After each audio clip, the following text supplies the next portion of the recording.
Good morning. म coffee खाँदैछु हजुर।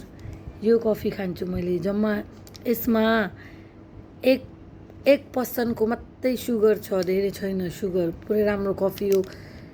जसलाई डायबिटिज छ, जसलाई धेरै शरीरमा कफीसँग सन्न, चिनीसँग सन्न, त्यस्ताले खाँदा हुन्छ हजुर।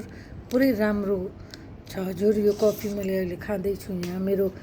आज मेरो ब्रेकफास्टमा यो कफी र अनि यो बिस्किट हो हजुर। यो बिस्किट पुरै मिठो, पुरै यम्मी छ।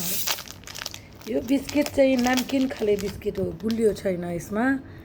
यसरी कफीमा डिप बनाएर खायो भने अरूलाई त खोइ कुनै, मलाई त पुरै मनपर्छ।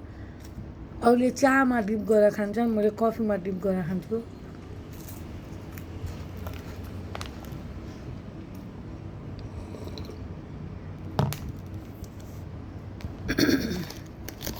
मलाई बिहान बिहानै नास्ता हेभी पट्टै मन पर्दैन, रुच्दैन पनि। खाइसकेपछि कस्तो भित्रबाट जी मच्लेर आउँछ मलाई। त्यही भएर यति बिस्किट र कफी खान पाए भयो। अनि म लन्च गर्छु, लन्च चाहिँ मजाले गर्छु।